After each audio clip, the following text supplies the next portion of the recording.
How's the sound?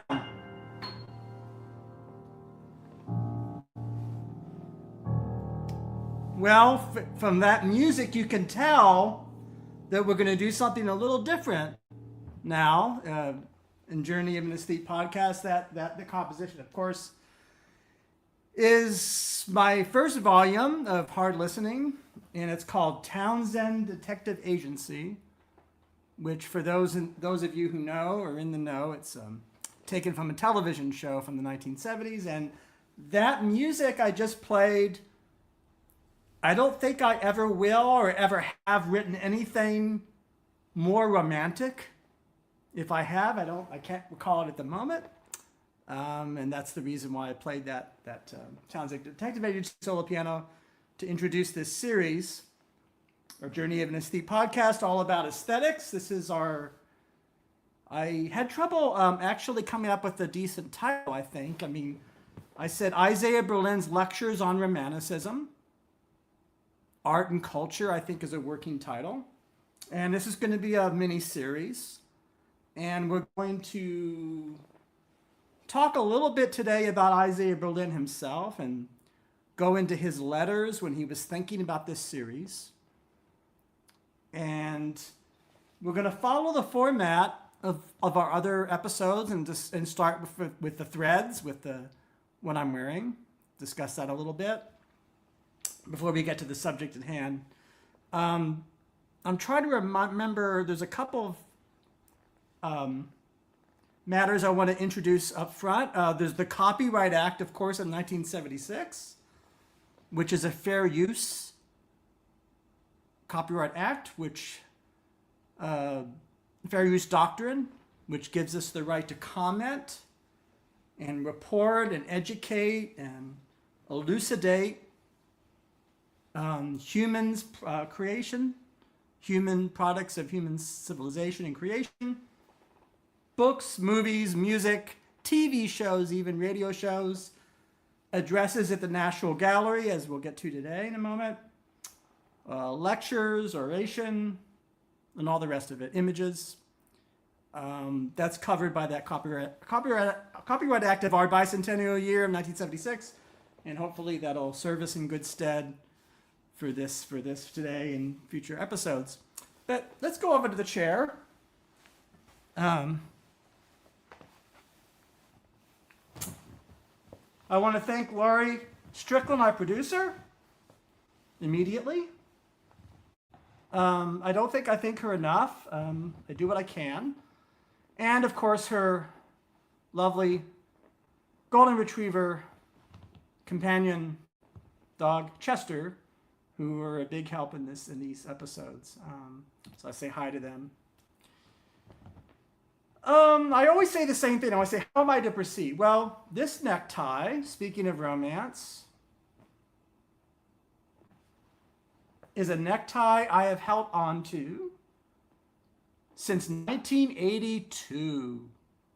It's a Countess Moritai. I've shown you this before in previous episodes, but I'm going to show it to you again. Get this out and pull it out. See? This is a duplicate of the Lawrence Fellows illustrations, one of the great illustrators of course, the 1930s and 40s, which is this era. And this is the silhouette. There's Countess Mara's, her company, now defunct neckwear business. They always have this little embroidered CM there. I am still looking for more information about this necktie because I honestly don't. I know I got it in Tampa, Florida, of all places, in the early 80s, as I said. But I'm trying to locate how many of them were made, and because they're, after all, they're from Lawrence Fellows. So I thought it'd be fun to look at some Lawrence Fellows today. In keeping with my promise to always interject a little volume and mass, analog objects that take up space and made of paper and all the rest of it. Here's from a book from the also 80s. This is There we go. There's Lawrence Fellows representing what the gentleman will wear in the summer in the 30s. And believe it or not, my suit is rather similar to this today, except for one difference. This is not a wool, which is, as we discussed, wool can be in the lightest of fabrics, perfect for 90-degree temperatures even. All the gamut, all the way to winter flannel, heavy, one of the most versatile. There is no fabric really more versatile than worsted wool, but this is mohair. It's a blend of mohair with a little bit of silk, and it's one of the standard fabrics for summer. You can see it has a nubby texture and a dove gray. And I thought it'd be fun to get out some books that talk about mohair. As you know, our podcast is partly educational and in orientation, and it's fun to sometimes look up things. So we have here this book about all the different fabrics. So there it is. There's mohair in a darker gray version. I'm going to get my glasses and read what it has to say about mohair.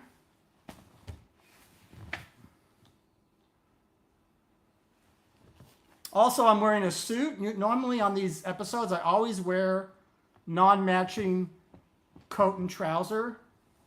That's my preference, to wear odd top and bottom. I almost always do that. On special occasions, I will wear a suit like I am today, where the trousers and the top and the bottom match the same fabric. So what does it say? It says, the mohair is produced from the hair of the Angora goat, a breed that has existed for 3,000 years, and that was once bred mainly in the center of Anatolia. Again, this is a book written from 1990, so it's, as you can see, the Rizzoli. Remember Rizzoli books? There's the Rizzoli. Yeah, Rizzoli. See the Rizzoli price tag on there. I get picked up at Rizzoli. Some of you might remember the bookstore Rizzoli.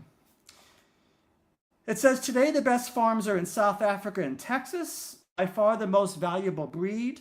It has a milky colored fleece, although different varieties can be black, brown, and rose colored. That's interesting. The hair is less curly than sheep hair and is therefore shinier.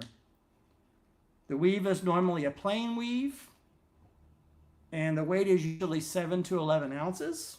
And use, it says, summer suits, especially the well-known mohair tropical, which is what I have on now. Mohair tropical. During the weaving process, the mohair is put into the weft, usually with a worsted wool warp. So that's an example of blending two fibers. So they said typically you will mix the mohair with the wool, and one will be the warp and one will be the weft. In this case, instead of wool and mohair, it's silk, and a little more, perhaps a little more fragile, more luxurious. This cloth is the favorite of King Charles. In fact, I believe King Charles is wearing not this same exact color, but this, he's going to be wearing this in probably tan or navy pretty soon. So your host has one thing in common with the king. Fabric. I thought that would be interesting to mention that. So enough about that, about clothes. Do I want to say anything more about clothing? Well, hold on. Oh, I got out this book, so I might as well. Volume Mass, might as well look at this. Now, as you know, this was the most famous encyclopedia for menswear. This is a first edition, Esquire, 1972. Look at this thing. Look at this thing. And I managed to find, where are we here? Here's some more Lawrence Fellows illustrations. Again, all summer oriented. The Hawaiian shirt,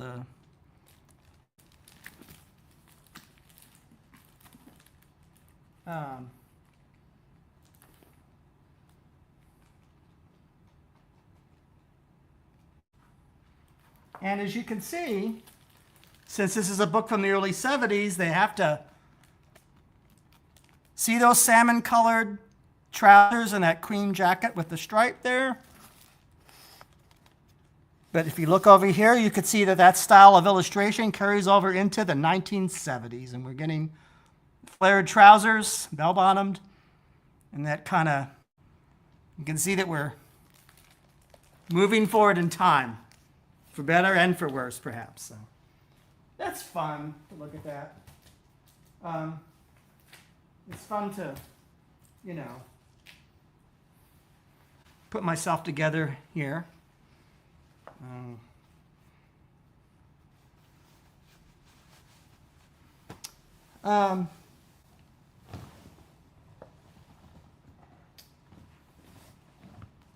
Isaiah Berlin. So I've covered him before in different guises or formulations. I, of course, did a report on Kir Haruta's book on the feud, if that's what it was, or between Hannah Arendt and Isaiah Berlin. So we've covered that aspect of, but Isaiah Berlin is a huge topic. He covers many decades, and he covers many aspects of art and culture more generally. I'm going to work from behind the scenes and context into the text or lecture of Roots of Romanticism in that direction, because I think it's fun, as you'll see. How fun? Well, letters. 1960 to 75. I'm going to read a letter to Meyer Shapiro. Meyer Shapiro is one of the greatest art historians of the whole 20th century. Jewish Marxist art historian from Lithuanian descent. Like many of his colleagues and peers, came over from Eastern Europe into New York and became a great art historian. He's one of the giants. I highly recommend, if you're interested in art history. I mean, of course, Ernst Gombrich, Art and Illusion, is a classic.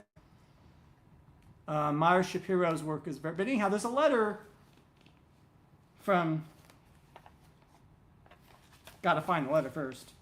Over here.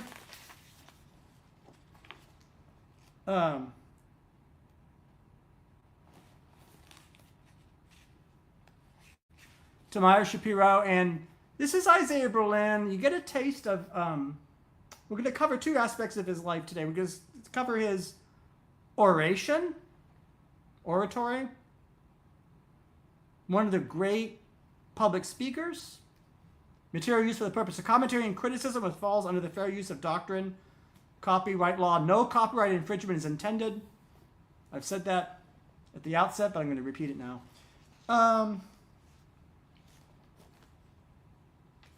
So he was a great public speaker, and as well as a great writer. Now, his writing, one of the things I love about Isaiah Berlin, aside from his philosophy and his erudition and his intelligence and his wisdom and his wit and all the rest of it, is the way he, in his work as a thinker and author, the way he melds together speech and prose. The two are very deeply associated.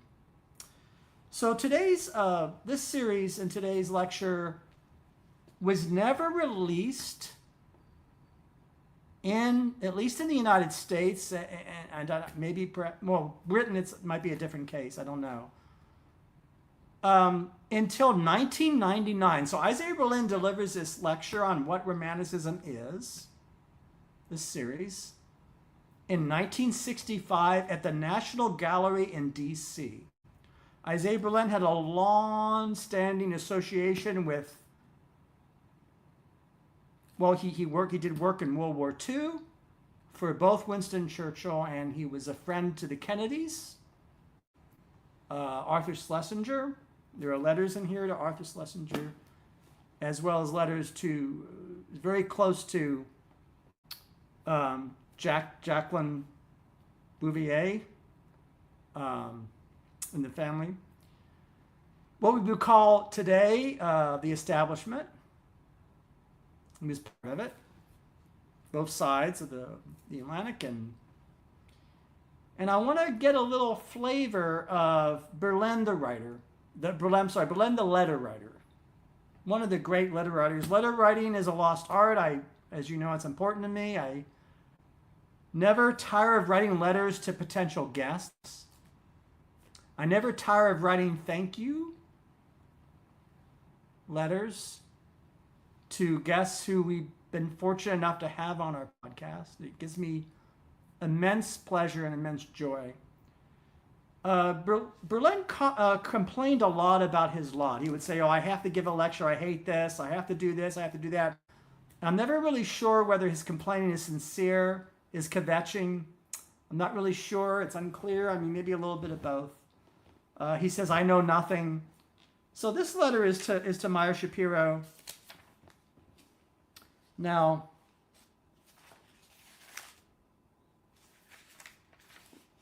I'm not going to read the whole letter, but I want to go over just one part of it. To Meyer Shapiro, 17th of November, 1964, from All Souls. You know, Berlin taught at Oxford University. All Souls, that was his home. And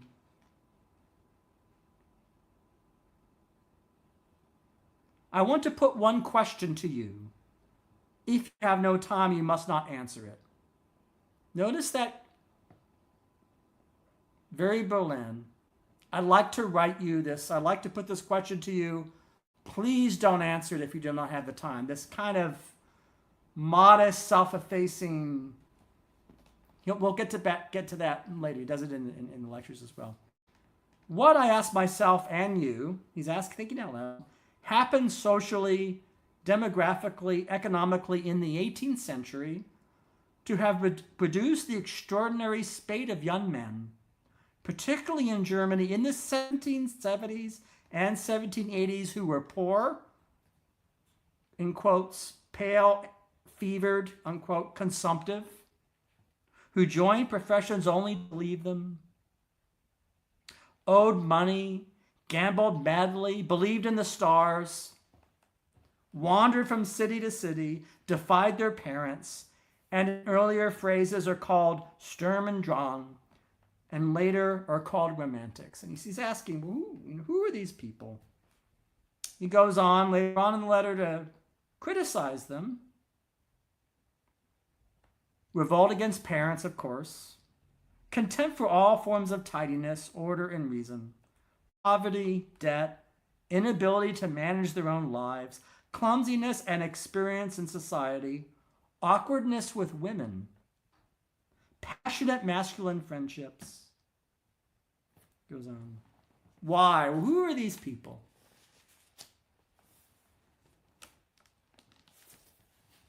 Right? Who are these people? He's asking Meyer Shapiro. I don't know. Also, why should there suddenly in the 1770s and 1780s be such a spreading of every kind of seer, clairvoyance, women with stigmata, mesmerism, hypnotism, Bible societies, mystical trances, expectation of miracles, and also mad gambling, state lotteries, general unhinging from both rationalism and enlightenment and tradition and conservatism. This is even noticeable in Germany, where the Industrial Revolution was feeblest. What can I read about this? Surely you who know everything will tell me, he says to Mao. Surely you, Mao, should probably know everything will tell me. I know of no book on the 18th century which gives the proper economic or social or sociological explanation of this pretty drastic and catastrophic transformation of society. And he goes on. That's his question. So that's already 64, a year away from giving his lectures. So I think between that letter and the lectures, he maybe came up with a theory. Earlier on, there's a letter to Irving Singer, who we've covered in our podcast, who did this series. We did a series on his love, philosophy of love, and there's a letter to this same Irving Singer in 1960 here. Should I read from it? I don't know. Maybe later. So that's the question. And I guess he sort of answers it. In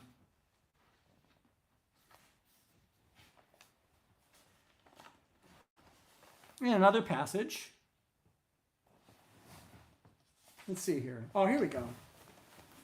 Here we have the BBC. There he is. 65.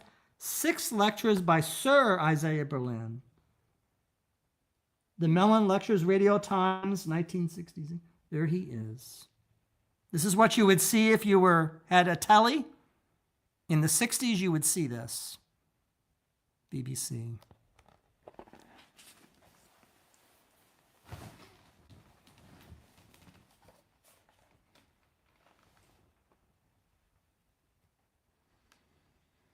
Okay, where are we here? I want to make sure I have the right.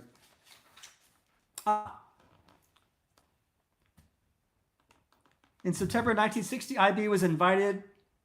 Berlin was invited by the National Gallery of Art in Washington to give the 1965 Mellon Lectures of the Fine Arts. So he accepted the commission in December 1960.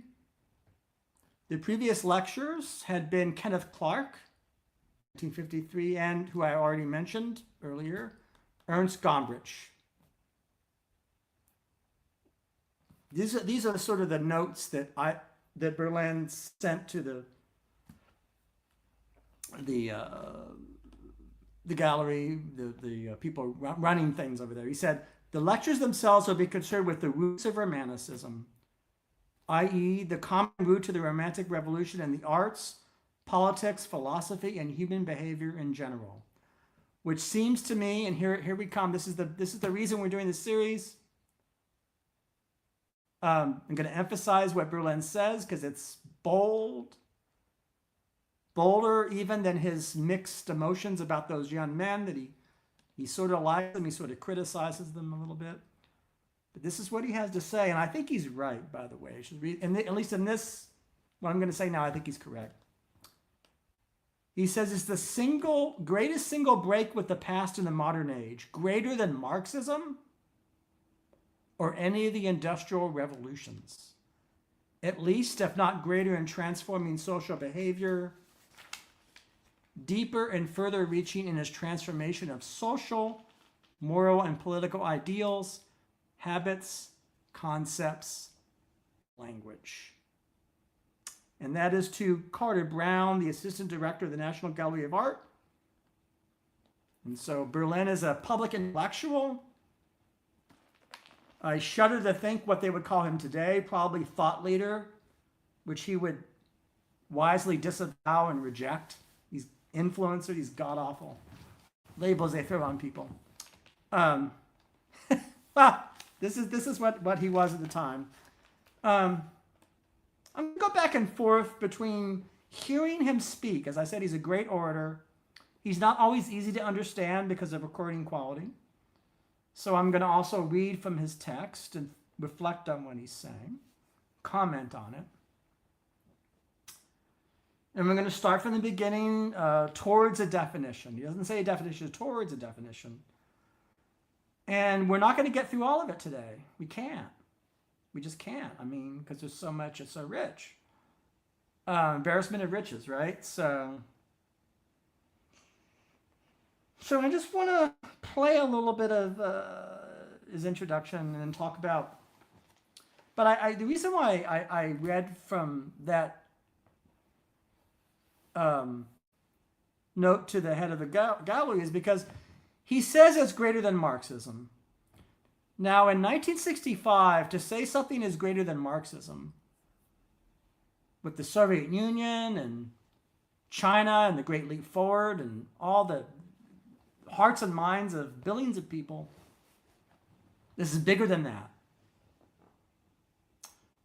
What makes it so big? We're going to talk about what makes it so big. Part of the reason it's so important, so big, is not just a few young males, its scope is so big, is it's actually a very elegant, simple concept, really.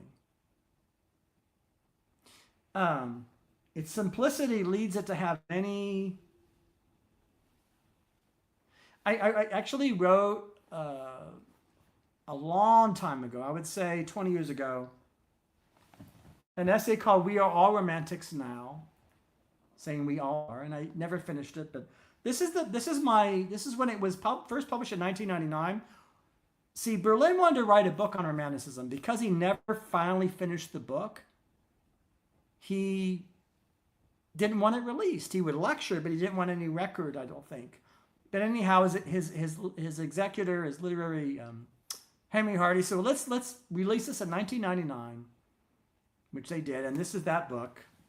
Of course, they put Caspar Friedrich's, one of his great romantic paintings, the figure in the white trousers in the mountains and the, yeah, this is it.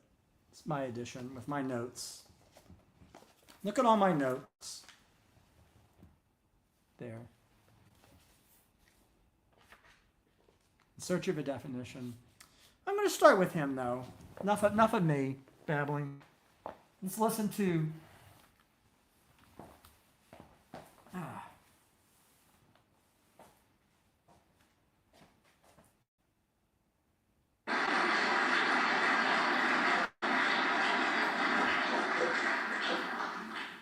Ladies and gentlemen, I want to begin by thanking the trustees of the National Gallery, and in particular Mr. Walker, for saying kind things about me and for giving me much more than my due. It's infinitely more agreeable to receive more than one's due. That I can assure you. And indeed, in being asked to deliver these lectures, I received more than my due. For, so far as I can gather, these lectures are primarily intended for genuine experts on the arts, art historians, and experts on aesthetics, amongst whom I cannot possibly count myself. It is therefore a particular... Okay, so this is a vintage Berlin self-effacement. This lecture is for all these art experts. It's intended for all these experts on the arts. I cannot count myself. It's like, what am I doing here? Why am I doing this? He did the same thing with Meyer Shapiro. He says, you know everything. He's being disingenuous would be too short a word, of course. So having fun. Berlin does know. He knows what he thinks. I mean, he's a mind of that magnitude is not. Make no mistake. He certainly knows. This is a man. Berlin is a man who spent an entire night platonically with the great Russian poet Anna Akhmatova. Just discussing poetry and spirituality, which that meeting in the Soviet Union, his travel to the Soviet Union, and Akhmatova was very, I think, very important too. Is that actually a play? I think Tom Stoppard, there's a Tom Stoppard play about that experience. I don't want to get too far afield, but that's kind of what we're dealing with here. So let's listen to him talk. Generosity on their part to have invited me. My only valid excuse for talking about this subject is that the Romantic movement naturally is relevant to the arts. The arts, even though I know not very much about them, cannot be altogether kept out. And I promise not to keep them out beyond measure.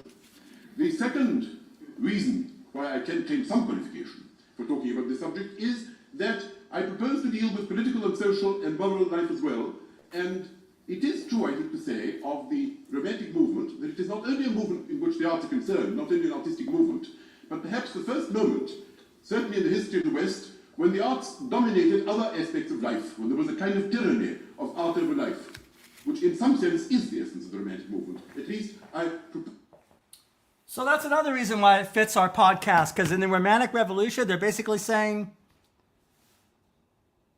poets, painters, novelists, you are more important than other occupations. And he said it's a domination by artists, not technicians, not botanists, not biologists, not natural scientists, not geologists, not engineers, but artists. So there we have it. propose to try and demonstrate that this is so. Certainly, the interest in Romanticism is not simply a historical one. A great many movements of the present day, nationalism, existentialism, admiration for great men, admiration for impersonal institutions, democracy, totalitarianism, all these things are profoundly affected by the rise of Romanticism, which enters them all. And that is why it is a subject not altogether irrelevant, even in our own day. Perhaps you would expect me to begin, or at least to attempt to begin, with some kind of definition of Romanticism, or at least some generalization in order to say what it is that I mean by it. I don't propose to walk into that particular trap. The eminent...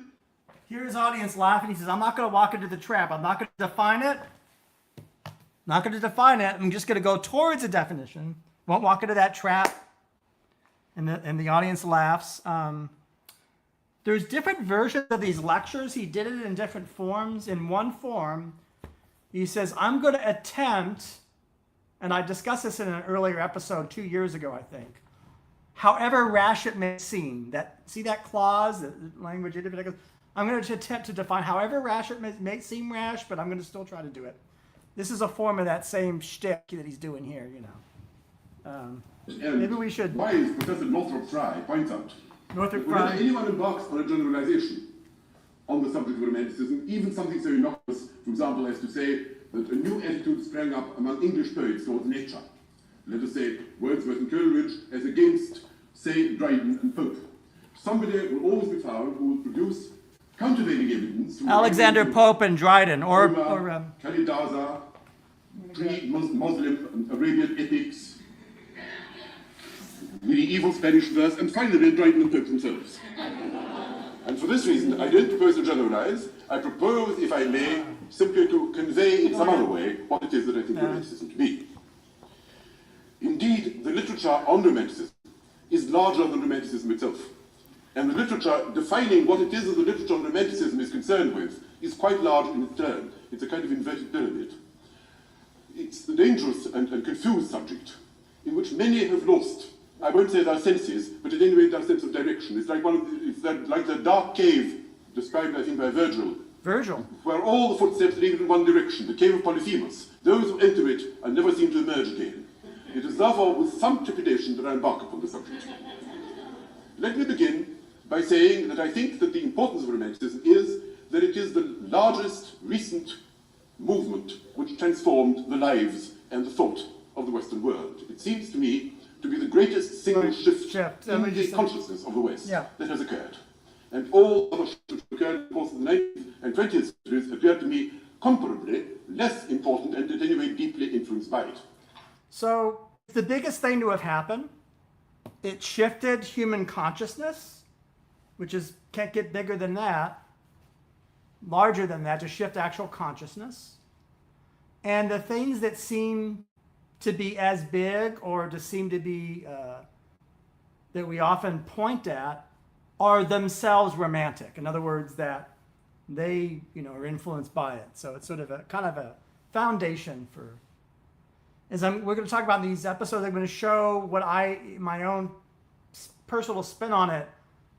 Stand-up comedy.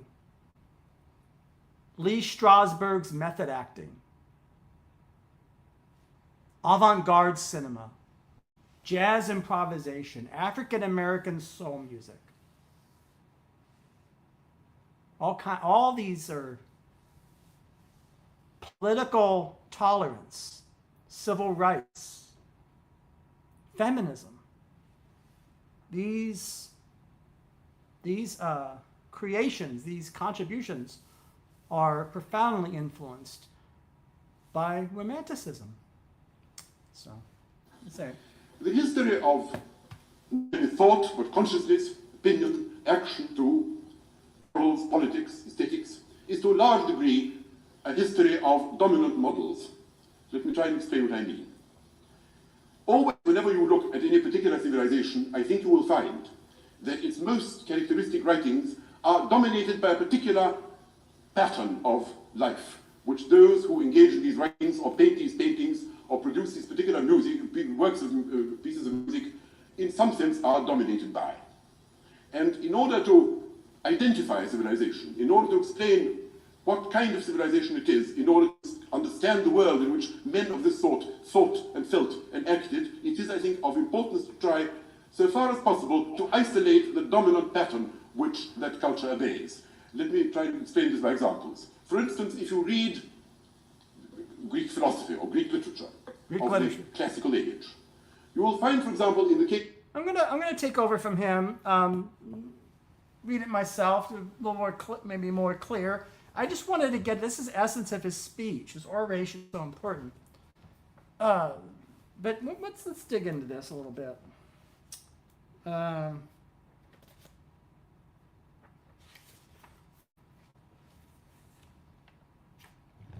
So he's saying that, somewhat like Karl Marx, the ruling ideas of an age are the ideas of its ruling class, which that's a famous quote from German ideology, I think.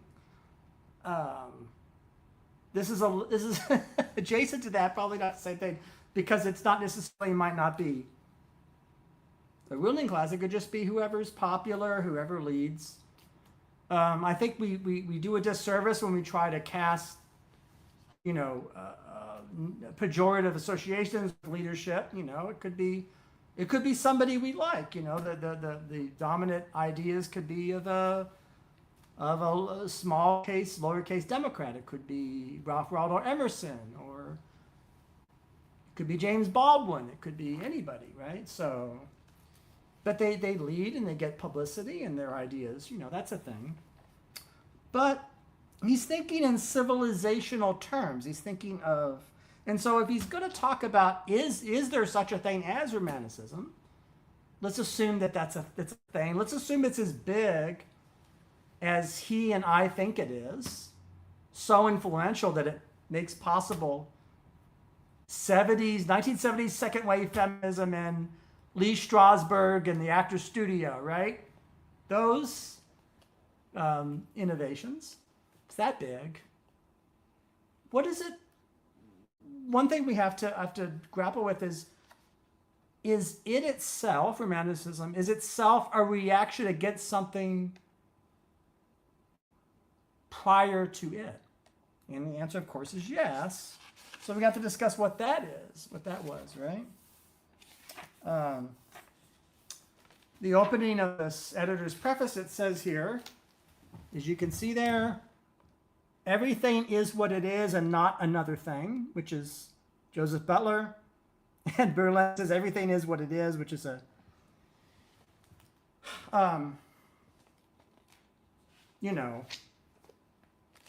discussing the separateness of things, that if you, to get a little more heavy, in a state of grief over the loss of a parent, you are in what that is fundamentally different than if you are laughing at a stand-up comedy routine and being entertained by that. Those are different states of consciousness, separable from each other, to put it in a simple, kind of a little bit,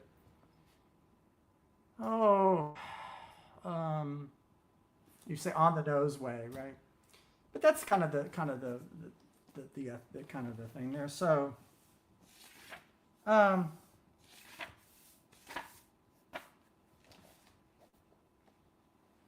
so he talks about dominant models. So He says, consider, for instance, Greek philosophy. That's where he left off. If you read, say, the philosophy of Plato, you will find that he is dominated by a geometrical or mathematical model. Life is geometry. Life is mathematics. And Plato's allegory of the cave, why it's so powerful, it filters down to popular culture and the Matrix, the movie, and all these things. One of the reasons why it's so powerful is that when you are in the cave and looking at the wall of the cave, you are blind to something more real or more true. And that more true and more real could be a geometric figure. Sometimes in these lectures, he says structure of things is Berlin's phrase. A structure to things, a structure of things. He says that romantics don't want to conform to a structure of things. Another metaphor he uses in this lecture is a jigsaw puzzle. It's a jigsaw. All the parts go together, right? Jigsaw puzzle. Of course, Plato's a much deeper, more complex thinker than just that, but that's one of the things he thought. There's more to him than that, of course. But we're just sticking to some of the simpler. It says, it's clear his thought operates on lines which are conditioned by the idea that there are certain axiomatic truths, unbreakable, from which it is possible by severe logic to deduce, right, deduction, certain absolutely infallible conclusions. 2 + 2 = 4, right? That it is possible to attain this kind of absolute wisdom by a special method, which he recommends. So not only is there an objective reality, objective truth that's geometric and mathematical and true for all times and all places and eternal, but you can actually find out what it is if only you what's the word? If only you push away or all the masks and all the images on the cave, all the pictures, the bad poems, which Plato wanted to ban in his Republic. Get rid of the bad poetry and the illusions and the pretty pictures and the superficial images and superficial pictures on a screen or on a wall. You'll get to that truth. You know, that's kind of the idea now. But you can find out, right? And you get some kind of method. And it's geometry is one of the ways you could do that. And then it goes on to say, according to this view, when you get at this truth, all suffering, all doubt, all ignorance, all forms of human vice and folly can be expected to disappear from the earth. So that's the promise of this view.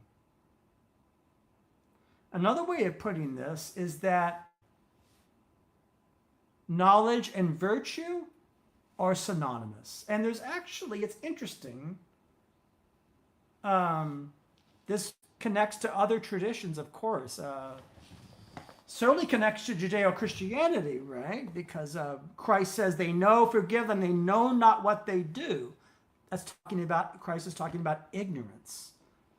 You're ignorant, and ignorance is being synonymous. If virtue and knowledge are synonymous, ignorance and vice or other, sin is a word, of course, are synonymous. So you want to have knowledge.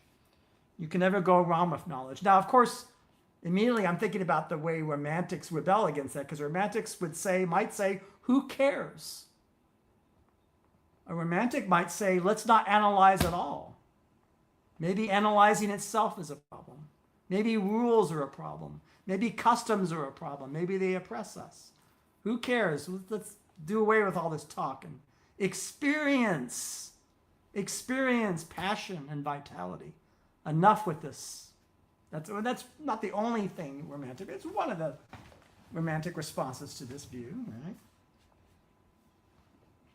Goes on to say, this notion that there is somewhere a perfect vision and that it needs only a certain kind of severe discipline, a certain kind of method to attain to this truth, which is analogous at any rate to the cold and isolated truths of mathematics, this notion then affects a great many other thinkers in the post-Platonic age. Certainly the Renaissance. Of course, the Renaissance is all important.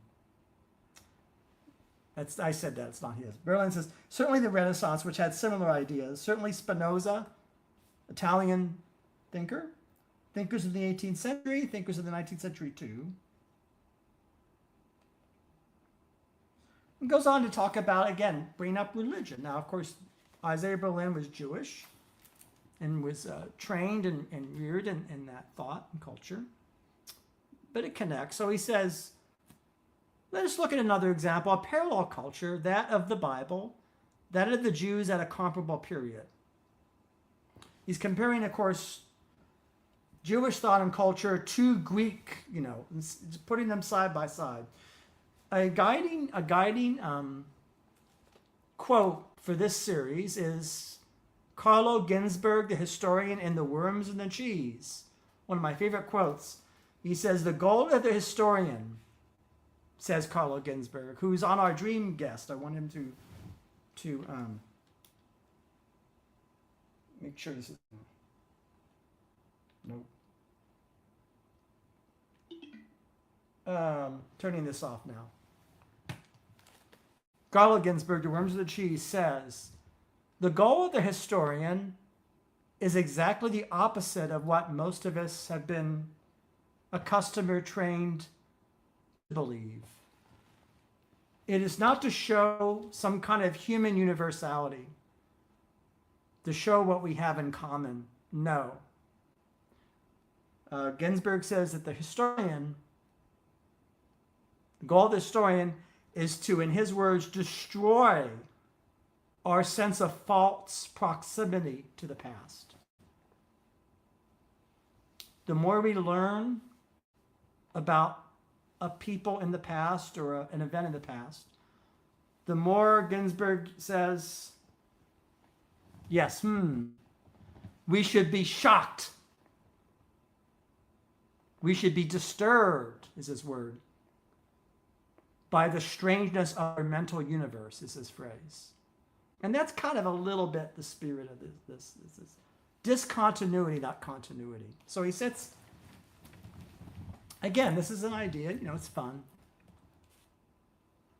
Sets the Greeks. You will find a totally different model dominating, a totally different set of ideas, which would have been unintelligible to the Greeks. So what would have been unintelligible to Greeks?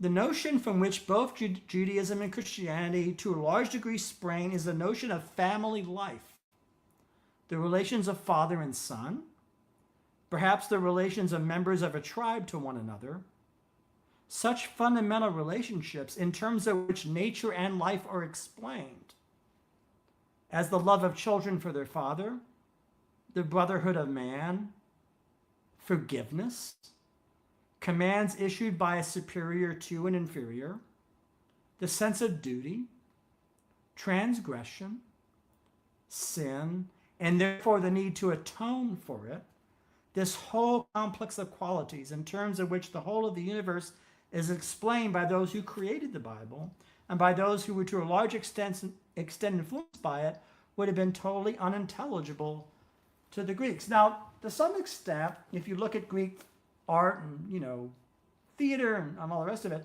this is true, because after all, Plato wanted to have a republic where children were raised collectively, right, in common, not one parent or a couple of parents. He thought that was better. He wanted to banish bad poetry, or what he perceived as bad poetry. At least in the terms of discussing right now, Judaism and Christianity, or at least now, later on, they do become censorious, but now they champion poetry, because after all, what is the Bible but one vast magisterial work of poetry, of literature, which is what it is. You don't want to ban that. You want to distribute it and read from it and chant it and sing it and dance it, right? Song of Songs. That's what, that's very different, right? He says, consider a perfectly familiar psalm where the psalmist says that, this in quotes, when Israel went out to Egypt, the sea saw it and fled. Jordan was driven back. The mountains skipped like rams, and the little hills like lambs. And the earth is ordered to tremble at the presence of the Lord.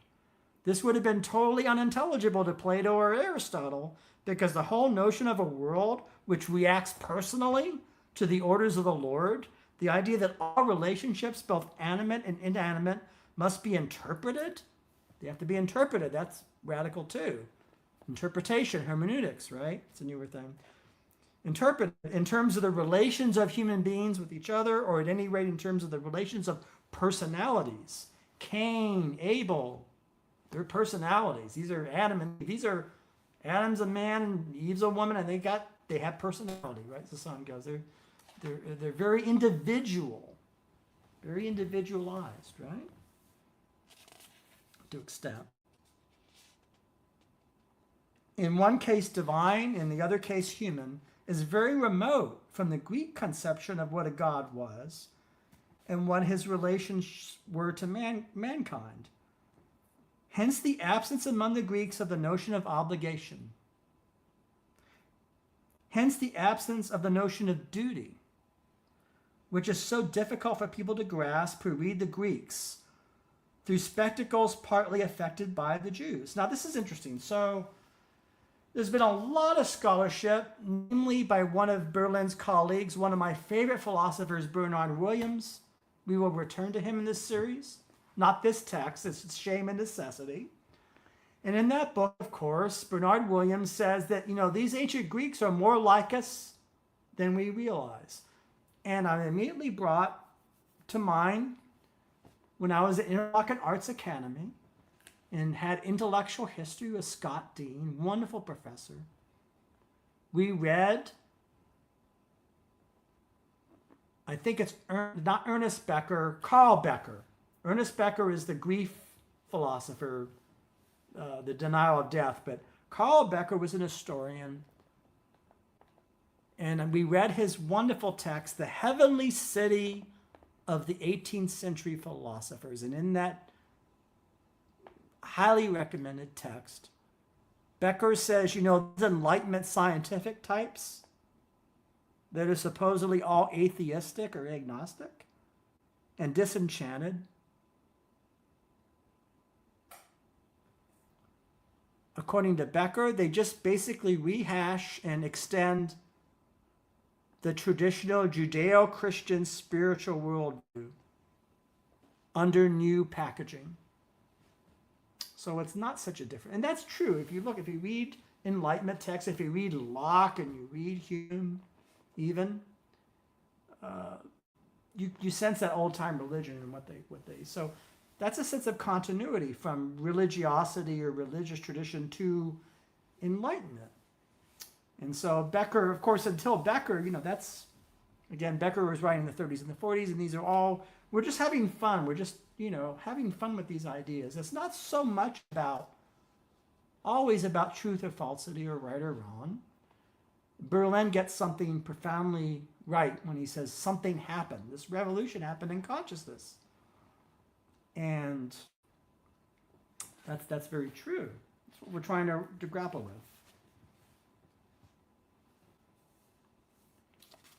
Berlin addresses a question of universality and discontinuity or continuity. He says,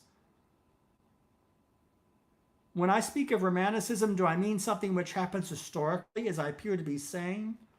Or is it perhaps a permanent frame of mind which is not exclusive to, is not monopolized by any particular age? Well, that's kind of purposeful anachronism, where you say, well, this thing that exists now, there's an earlier form of it, 100 years, 1,000 years previous. That's not so new. And of course, Berlin, and in this series, is going to be reacting against this notion of the universal.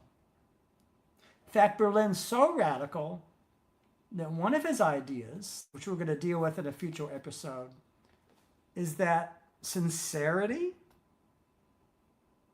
Do we think sincerity is just part of just being human?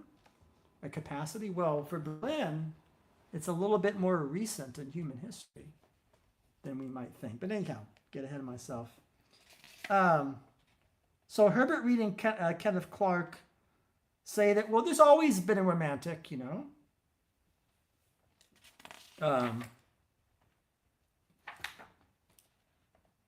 Plato and Plotinus, in his opinion, were romantic writers. I do not wish to enter upon this issue. It may be so, Berlin says. A characteristic humility and, politeness, right? It may be so. These two scholars are full of shit, but I'm going to say, But the subject with which I myself wish to deal is confined in time. It's confined in time, so it's temporal. I do not wish to deal with a permanent human attitude, but with a particular transformation which occurred historically and affects us today. Now, he's writing in 1965. What's going on? Bob Dylan, Miles Davis, jazz, Lenny Bruce, Jackson Pollock paintings, Jean-Paul Sartre, existentialism, Albert Camus, all of this going on. A cinema, Michelangelo Antonioni, La Ventura, Italian film, Robert Bresson, Last Year at Marienbad. Could go on and on. Action painting, abstract expressionist painting, right? All of that is in the air. That's something new. I think Berlin is trying to, in his own way, account for the newness of those things I just mentioned. Account for, what makes Miles Davis and Bob Dylan basically nothing like, I don't know. I was going to say Neil Sedaka, but that's later on. But nothing like Stephen Foster. Right? Nothing like Irving Berlin, for that matter. There's a funny story that, I won't get about Irving Berlin being confused with Isaiah Berlin here. I won't get into that now. But in any event, that's sort of the introduction. In search of a definition. We're not going to get to the actual definition. We're going to end there, as 6 o'clock is upon us. But there's a lot to come. I'm going to show clips. I'm going to play music. I'm going to listen to more of Berlin's voice, speaking voice. And what is this thing called love, as Cole Porter asked, or what is this thing called romanticism? Romanticism, in the way we are talking about in this series, is not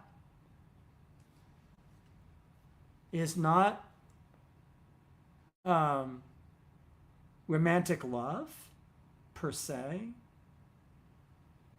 It is not a romantic couple. Dating, romance, in the narrow sense, it's much broader than that, of course.